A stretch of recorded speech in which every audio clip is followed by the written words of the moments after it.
My wife came out and left me years ago, and now she and her new wife are trying to convince me to let them adopt my son so they can have their perfect family. I, 35M, was married to my ex-wife, 34F, for 7 years. 2 years ago my ex-wife came out as lesbian. This came as a complete shock to me. She and her partner were co-workers who had an affair since she joined the company a year before our divorce. We have a son together, 8M. This whole thing came as a complete shock to me. I was heartbroken and devastated. I felt betrayed as I had spent 7 years of my life with this woman and it all felt like a lie now. When I confronted her she told me that she had to live her truth and that she tried to suppress her identity because she didn't come to terms with it till she met her partner. When I asked whether she loved me, she told me that while she loves me it's different than how she loved her new partner. This broke my heart even more as you can imagine. The divorce was quick as she did not want anything from me and we agreed to a 50-50 split of custody, but I decided to go no contact with her and handled the custody transfer process through my sister, 27F, whom I moved in with after the divorce. I sold the house and we mutually agreed that the excess money from the sale will be in a college fund for our son in the future. I could not bear to stay in that house anymore as it kept reminding me of her and what she did to me. For context, she introduced her partner as her work friend and I believed her. I had no reason to suspect anything and they had several girls' nights but I figured that they were probably using these as cover-ups for the affair. For 6 months I was in a depressive state because I didn't know where I went wrong. But this is one of those scenarios that anything I would have done wouldn't have been able to make it better.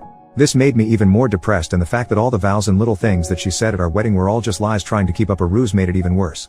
The two people that got me through this state was my sister, whom I am eternally grateful for helping with her nephew and helping me while maintaining her career. The other person that got me through this was my college ex-girlfriend. Around 4 months after the divorce we reconnected at a reunion and she really helped through the worst of it as a friend. Around a year after the divorce, we started officially dating, and I introduced her to my son. During all this time my ex's partner had been having limited interactions with my son. This was not because of me saying anything but my ex-wife wanted him to adjust to his new reality. My son is in that weird age that he understands what's going on but he doesn't really understand what's actually going on. If you know you know. He understands that mommy has a girlfriend and that me and his mom are not together anymore. I'm pretty happy considering we didn't really talk to him about the LGBTQ+ stuff because we had decided that we can talk about this when he's a bit older, but I'm happy that he's come to terms with the divorce. Around 8 months ago, my ex said that she was officially moving in with her partner and that she was engaged. At this point I still was on no contact except brief conversations that concerned our son. She invited me to the wedding but I declined. They were planning to have a destination wedding in Spain where her girlfriend lives. She wanted to take our son to the wedding and he would have to miss school for a week since she wanted him to meet her girlfriend's family as well. I told her that missing school for a week does not make sense and that she should plan her wedding when he has vacation since she doesn't have a fixed date yet. She argued that most likely they won't have a date that will align with his vacations and that they are getting married as soon as possible. I relented and agreed since I didn't want to interact with her anymore and it was well within her rights to have her son at her wedding. The problem started when my son came back after the wedding. He was supposed to stay with me since we have a flexible week-in week-out custody arrangement. She wanted to take my son on her honeymoon so that he has a chance to bond with his new stepmother. I told her that she had already had 2 weeks with him since she had custody for a week before the wedding and that I wanted to spend some father-son time with him. I told her that it's well within my rights and that she should go spend some time with her new wife. She argued that since our son's interactions with her partner were limited because of her busy schedule, that this was a great opportunity for them to bond. I told her that she had 2 weeks for him to get to know her partner, but she said that they were busy with the wedding and did not have time. I told her that I had taken vacation days for us to go to a motorcycle expo and build a Lego set, 2 things that my son absolutely loves. She kept arguing and I finally told her that the custody was placed for a reason and that's the one thing I will not negotiate on. She got angry at me and left. Me and my son had a great time. I even got him one of those kid-sized motorcycles since he liked them so much. Over the next few weeks we returned back to our week-in and week-out routine. One day I find that my ex posted a photo shoot of them and my son under a caption of #lesbianmommies. I thought that it was post and it probably meant nothing, but it was showing them as a family and something about that did not sit right with me. When I got my son for the week I asked him that if his mom was saying anything to him. He relented a bit but told me that his mother had been trying to convince him to call her partner his mom. This was a shock to me as I never expected my ex to do this. Then again I've been wrong about these things before. I asked him if that's something he wanted and he told me that he is much more comfortable calling her by her first name and that he feels weird with calling 2 people mom. I told him it's okay and that he shouldn't feel pressured to do anything. I called my ex and asked her to meet up because this was serious and I wanted to discuss this. I confronted her about this and she told me that since her and her partner were married, it's only natural for our son to have 2 moms now. I told her that it's not okay for her to try and convince him into calling her partner his mom because she is not his mother, she doesn't have an active parenting role in his life and that any major parenting decisions require the 2 of us. She tried making an argument that since me and my girlfriend were becoming serious now and that eventually I might want him to start calling her mom. I told her even if we become serious I won't try and convince our son to start calling her mom, because he already has 2 parents and he doesn't need more. Then she dropped the bombshell on me. She told me that she and her partner were hoping that eventually down the line they can file for adoption. I'll still be able to visit and see my son but she wanted her and her wife to have legal guardianship because they wanted to build a new family with them. I told her absolutely not and that our partners have no say in our kids' lives. She accused me of being homophobic for denying her the right to a complete family and I told her while her life is her choice our son's life has to be a thing that we decide ourselves. I ended the conversation there and told my son to tell me if her mother tries to force him to do anything that he doesn't want to do. 3 weeks later I found out that my ex had enrolled him in Spanish lessons that he told me that he hated doing. For context, my ex is Latin and her partner is Spanish, so they are more comfortable talking to each other in Spanish. We made the decision to raise our son in English because it made sense at the time, as she speaks English better than Spanish and I don't speak any Spanish. When I discussed this, she told me that she would like her son to connect more to his heritage. I said that I don't have any problem with that, but we have tried this several times before when we were married and he had shown zero interest in it. She told me that this time might be different since he will have 2 Spanish speakers at home. I told her that I am in all favor of bilingualism because 2 languages are always an advantage, especially for kids, but if he doesn't want to do it, there is no reason to force him to do it. Maybe try another language? She then accuses me of denying our son his roots, and goes on a tirade of accusing me of denying our son his identity and coming back to me denying her right to a family. My girlfriend usually stays out of these matters, but she advised me to contact my lawyer and see what they can actually do. My lawyer told me that even if they send an adoption notice, I can contest it and it would take something exceptional like abandonment etc. for my contest to get rejected. My ex keeps posting our son as a part of her new family and it's honestly started to trigger me. 2 weeks ago I interacted for the first time with my ex's new wife after the divorce. She contacted me and asked to meet up. She told me that my ex had finally started to recover from the social trauma of coming out and building a new life with her and that I am now getting in the way of the happiness.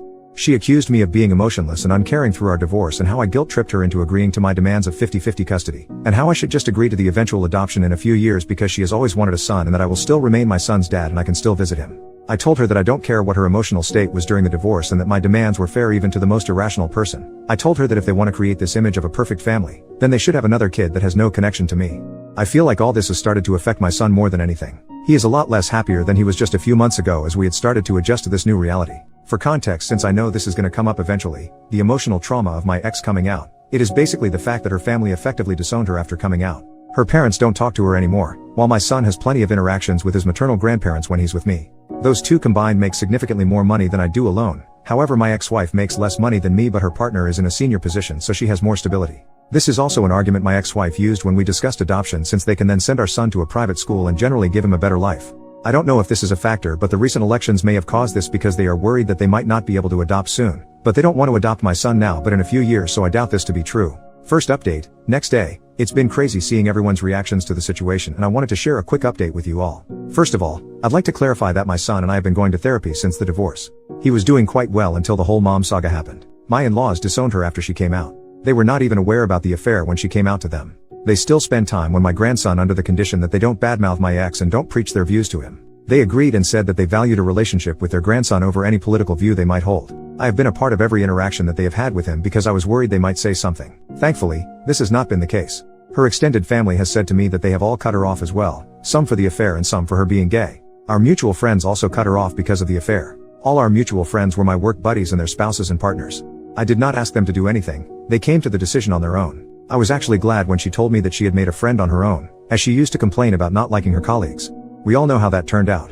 I'm pretty sure they're not planning to skip the country. I have all my son's documents and we decided it during the divorce because she was still figuring out where to go, and since I was moving in with my sister, the chances of them getting misplaced were low. I have also had no demands for any documents and she returned the passport to me when we came back. The whole adoption thing probably stems from the fact that my son has a very close relationship with his mother. The only times he has really complained to me is when she asked him to call her partner mom and that she was making him do Spanish classes that he did not want. We did everything for him equally during our marriage, but I had to travel out of state to my parents frequently during COVID because they were sick with pre-existing conditions and couldn't take care of themselves.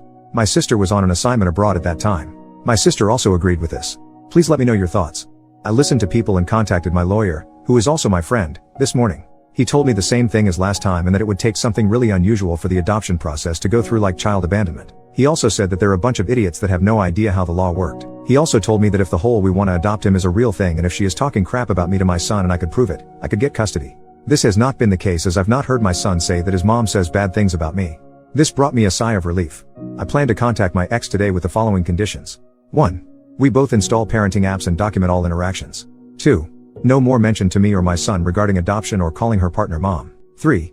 No more posting images of my son as a part of their perfect queer family because frankly, I don't want my son's photos on the internet when he is so young and he can decide what he wants when he is older. I plan to talk to my ex in a couple of hours. Please let me know what you think about this.